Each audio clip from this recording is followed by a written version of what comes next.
থেকে তিনি বহুদলীয় গণতন্ত্রে আসেন এবং গণতন্ত্রের সুবাতাস বইতে শুরু করেন। তিনি সংবাদ মাধ্যমকে মুক্ত করে দেন, মানুষের যে গণতন্ত্রের অধিকার, মৌলিক অধিকারগুলোকে সেগুলোকে প্রতিষ্ঠা করার কাজ শুরু করেন।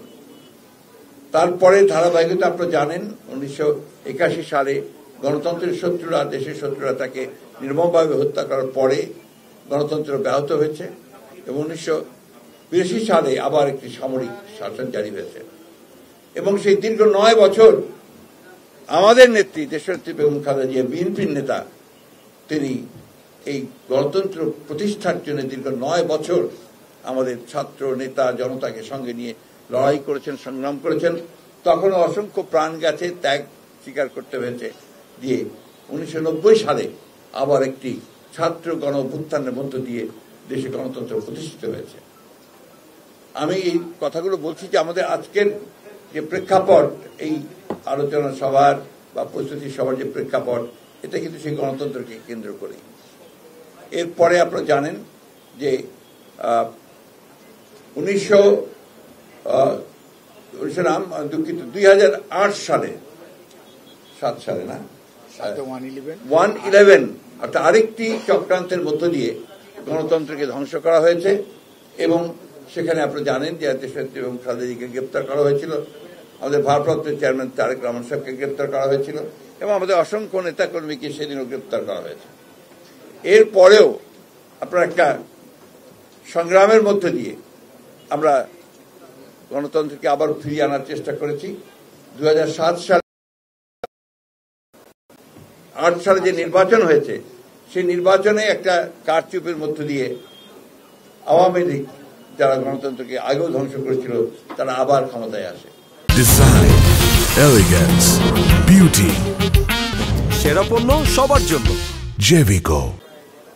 এই 2008 সালের পর থেকে ধারাবাহিকভাবে জনগণের অধিকারগুলোকে কেড়ে নিয়ে যে শাসন আওয়ামী লীগ চালিয়েছে, সেই শাসনে বাংলাদেশের গণতান্ত্রিক যে প্রতিষ্ঠানগুলো আছে, সমস্ত প্রতিষ্ঠানগুলোকে তারা অত্যন্ত পরিকল্পিতভাবে ধ্বংস করে দিয়েছে। আপনারা জানেন 2012 সালে যে কেয়ারটেকার গভর্নমেন্ট ছিল, এই দেশের জনগণের রাজনৈতিক সংস্কৃতির একটা প্রতিফলন, যে নির্বাচনকালীন সময়ে একটি নিরপেক্ষ সরকার থাকবে, সেটাকেও তারা বাতিল করে নিয়েছিল একতরফাভাবে। এইভাবেই গণতন্ত্রের সমস্ত প্রতিষ্ঠানগুলোকে তারা ধ্বংস করে দিয়ে মূলত একটা একদলীয় শাসন ব্যবস্থা, ফ্যাসিবাদ প্রতিষ্ঠা করে। এর বিরুদ্ধে আমরা দীর্ঘ লড়াই করেছি, সংগ্রাম করেছি। আমাদের প্রায় 800-র মতো নেতাকর্মী তারা গুম হয়ে গিয়েছিলেন, কয়েক হাজার নেতাকর্মী তারা খুন হয়েছেন, নিহত হয়েছেন। আমাদের নেতাকর্মীদের বিরুদ্ধে প্রায় 60 লক্ষ মানুষকে আসামি করে 1.5 লক্ষ মামলা করা হয়েছে।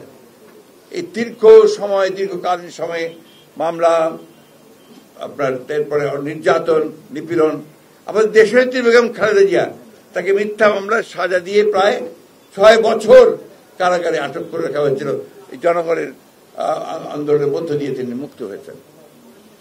এই অবস্থার প্রেক্ষিতে এখন একটা নতুন জনগণের ছাত্র জনতার অভ্যুত্থানের মধ্য দিয়ে আবার একটা নতুন সুযোগ সৃষ্টি হয়েছে, সেই গণতন্ত্রকে প্রতিষ্ঠিত করবার, গণতন্ত্রকে প্রাতিষ্ঠানিক রূপ দেবার, গণতান্ত্রিক ব্যবস্থাকে চালু করার। এরই প্রেক্ষিতে আজকে যে দিনটি আমাদের সামনে এসেছে, এই দিনটি হচ্ছে আপনার 15 সেপ্টেম্বর, যেটা আন্তর্জাতিক গণতন্ত্র দিবস। এই আন্তর্জাতিক গণতন্ত্র দিবসকে এই জন্যই আমার জাতীয়তাবাদী দলের স্ট্যান্ডিং কমিটির সিদ্ধান্ত হয়েছে যে আমরা এটাকে অত্যন্ত গুরুত্ব সহকারে গণতন্ত্রকে প্রাতিষ্ঠানিক রূপ দেওয়ার জন্য আমরা এটাকে গুরুত্ব সহকারে পালন করতে চাই। সেই কারণে আমরা 2 দিনের কর্মসূচি নিয়েছি।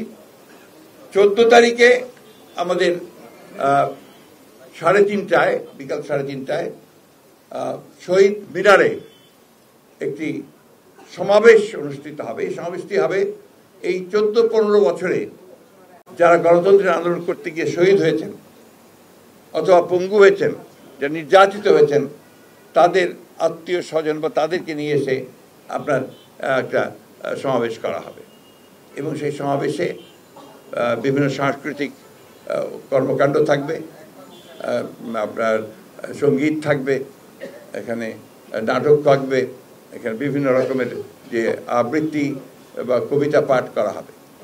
এটা 14 তারিখে।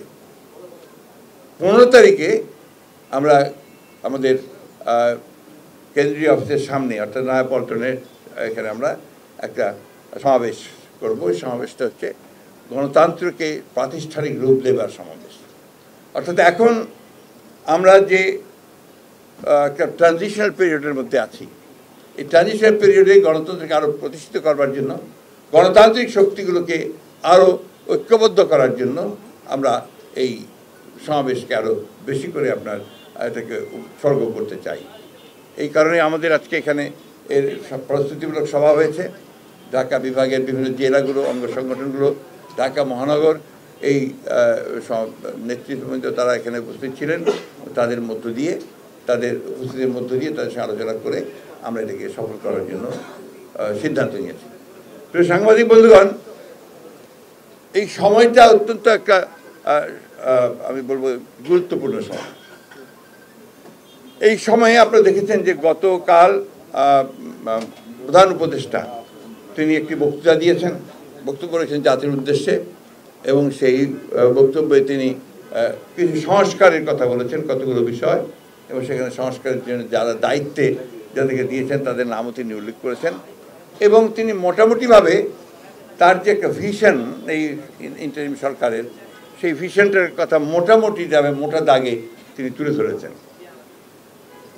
এখানে আমি মনে করি যে আমরা সংস্কারের কথা সবাই বলেছি, সংস্কার প্রয়োজন সেটা আমরা বলেছি, কারণ গণতন্ত্রকে একেবারে ধ্বংস করে ফেলেছিল, এবং সেই ক্ষেত্রে অতি দ্রুত যেন এই সংস্কারের কাজগুলো শেষ করা হয়।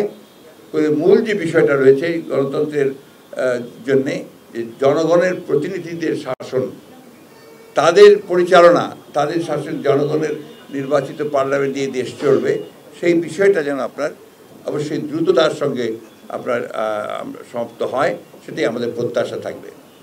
আমরা এই ইন্টারিম গভর্নমেন্টের সাফল্য কামনা করি, কারণ এই ইন্টারিম গভর্নমেন্ট আন্দোলনের মধ্য দিয়ে এসছে। আমরা আশা করব যে তারা জনগণের আশা আকাঙ্ক্ষার প্রতিফলন তারা ঘটাবে। একটি কথা আমাদের খুব স্পষ্টভাবে বলা প্রয়োজন, গণতন্ত্রের কোনো বিকল্প নেই। গণতন্ত্রই হচ্ছে একমাত্র সিস্টেম, ব্যবস্থা যা জনগণের আশা আকাঙ্ক্ষার প্রতিফলন ঘটাতে পারে। সেই জন্যই গণতান্ত্রিক রাষ্ট্র ব্যবস্থা, গণতান্ত্রিক সহজ ব্যবস্থা, গণতান্ত্রিক প্রতিষ্ঠানগুলোকে তৈরি করা হচ্ছে আমাদের সবচেয়ে বড় গুরুত্বপূর্ণ কাজ। কিন্তু সেই কাজটাও জনগ্রহণের অংশীদারত্ব থাকতে হবে। জনগণ কি চায়, জনগণ কীভাবে জিনিসটা দেখতে চায়, সেই বিষয়টা থাকতে হবে। আমরা আশা করব যে বর্তমান যে ইন্টারিম গভর্নমেন্ট আছে তারা সেটা উপলব্ধি করবেন, তাদেরকে যাদেরকে দায়িত্ব দেওয়া আছে তারা তাদের দায়িত্ব অত্যন্ত সুচারুভাবে পালন করবার চেষ্টা করবেন, এবং জনগণ যেন উপকৃত হয় সেই প্রত্যাশাই আমাদের থাকবে। আমি বক্তব্য দীর্ঘ করতে চাই না। এখানে আরেকটি বিষয় আমার বাদ পড়ে গেছে বলি, আমরা 15 তারিখে বিভাগীয় শহরগুলোতে অর্থাৎ মহানগরগুলোতে সেখানে ওই গণতন্ত্রের সমাবেশ অনুষ্ঠিত হবে, র্যালি হবে। এটা আপনারা মনে রাখবেন, এটা আপনারা জানাবেন। প্রত্যেকটি বিভাগীয় শহরে, মহানগরে গণতন্ত্রের র্যালি, আন্তর্জাতিক গণতন্ত্র দিবসে র্যালি অনুষ্ঠিত হবে। এটা বিএনপির উদ্যোগে হবে, বিএনপি করবে। আমরা আশা করব যে সমস্ত গণতান্ত্রিক মানুষ, সমস্ত গণতান্ত্রিক দলগুলো এখানে সম্পৃক্ত হবেন। ধন্যবাদ সকলকে। আসসালামু আলাইকুম।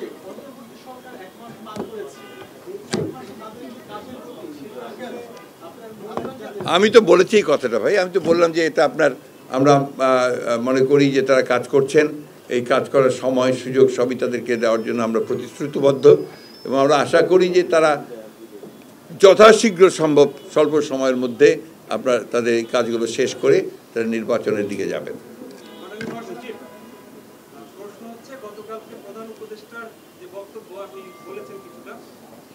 বলেছেন যে জনপ্রশাসনকে বিশৃঙ্খলা মুক্ত করাই বড় চ্যালেঞ্জ। জনপ্রশাসনের অনেকে ফিরেছে, আবার অনেকে ফেরেননি। যারা ফিরেছেন তারা কাজ করছেন না, ব্যর্থ করে দেওয়ার চেষ্টা করছেন। এর সাথে আপনি দেখেছেন যে ডিসি নিয়োগ নিয়ে মন্ত্রণালয় কি হচ্ছে, বিষয়টাকে আপনি কিভাবে দেখছেন একটু যদি বলেন। প্রাথমিক পর্যায়ে এই ধরনের কিছু সমস্যা থাকতেই পারে, কারণ এই গভর্নমেন্ট তো আপনার সম্পূর্ণ একটা নতুন গভর্নমেন্ট। 1, 2 নম্বর হচ্ছে প্রশাসনে এতদিন ধরে আওয়ামী লীগ যেটা করেছে, সম্পূর্ণ আপনার রাজনীতিকরণ করতে গিয়ে সমস্ত বেশিরভাগ লোকই তাদের মতাবলম্বী লোককে তারা সেখানে প্রশাসনে প্রমোশন দিয়েছে, পদায়ন করেছে, তাদেরকে দিয়ে কাজ করিয়েছে। ফলে এটা একটু সময় লাগবেই।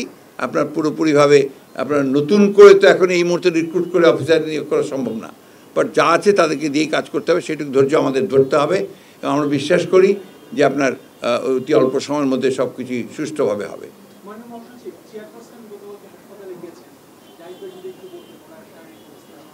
আচ্ছা, সেটা উনি বলছেন। আমি আরেকটি কথা বলে শেষ করি। আপনার হচ্ছে যে অত্যন্ত পরিকল্পিতভাবে ছাত্র জনতার যে অভ্যুত্থান, এটাকে নস্যাৎ করে দেওয়ার জন্যে আপনার একটা চক্র কাজ করছে, এবং কারা কাজ করছে সেটা আপনারা জানেন। পতিত ফ্যাসিবাদ হাসিনা বিদেশে ভারতবর্ষে আশ্রয় নিয়েছেন, এবং সেখান থেকে যে অপপ্রচার চালানো হচ্ছে আপনার এই বাংলাদেশ সম্পর্কে, মানুষের সম্পর্কে, এই অপপ্রচারগুলো কখনোই গ্রহণযোগ্য হতে পারে না। বাংলাদেশের মানুষ এটাকে অবশ্যই তারা প্রতিবাদ করছে, এবং এই ধরনের কোনো অপপ্রচারে তারা কান দেবে না, এটা আমরা বিশ্বাস করি। একই সঙ্গে শিল্পক্ষেত্রে আপনার একটা অস্থিরতা সৃষ্টি করার চেষ্টা করা হচ্ছে। আপনাদের মাধ্যমে আমি অনুরোধ জানাবো যে সমগ্র বাংলাদেশের যারা দেশপ্রেমিক মানুষ আছেন, তারা সবাই একযোগে ঐক্যবদ্ধ হয়ে এই ধরনের প্রবণতাকে তারা নস্যাৎ করে দেবেন, এবং তারা প্রতিরোধ গড়ে তুলবেন, যেন কোনো ব্যক্তি কোনোভাবেই বাংলাদেশের অর্জিত যে আপনার সাফল্য সেটাকে বিনষ্ট করতে না পারে। এই কথাগুলোকে খুব গুরুত্ব সহকারে আমাদেরকে নিতে হবে। এবং একই সঙ্গে আমরা সবাইকে অনুরোধ করব যে এই শিল্প কলকারখানাগুলোকে চালু রাখার ক্ষেত্রে আমরা বিশেষ করে বিএনপির নেতাকর্মীরা যে যেখানে আছি, আমরা যেন সর্বাত্মক সহযোগিতা করতে থাকি। গোপালপুরে তারেক রহমান বক্তব্য আমি কোট করছি, উনি বলেছেন যে প্রেতাত্মারা এখনো এই বিজয়কে নস্যাৎ করতে চাচ্ছে, অনেকে অনৈতিক কাজ করে সেটি বিএনপির ঘাড়ে দিচ্ছে। এই বিষয়ে আপনি কথা বলছেন, অনেক ব্যবস্থাও নিয়েছেন, তারপরও এই যে অনৈতিক কাজ করে বিএনপির ঘাড়ে দেওয়ার এই সুযোগটা পাচ্ছে কেন? এটা আপনার খুব স্বাভাবিকভাবেই তো এটা হতে পারে। আপনাকে আমরা প্রথমে বলছি, আপনার একটা অভ্যুত্থান যখন হয়, একটা বিপ্লব যখন হয়, তখন it's not a bed of roses, সুমাস্তীর্ণ নয়। এই অর্ডসগুলো, সমস্যাগুলো যেগুলো আছে সেগুলোকে পেরিয়ে কাজ করতে হয়। ওইটুকু ধৈর্য তো আমাদেরকে ধরতেই হবে, এবং মানুষকে সেটা কোঅপারেট করতে হবে, সহযোগিতা করতে হবে। আমি মনে করি যে এখন আমাদের একমাত্র কাজ হচ্ছে ঐক্যকে অটুট রাখা, এবং নিজেদেরকে ধৈর্যশীল হওয়া, এবং একেবারেই এই ধরনের কর্মকাণ্ড যেন কেউ করতে না পারে তার জন্য প্রতিরোধ সৃষ্টি করা। ধন্যবাদ।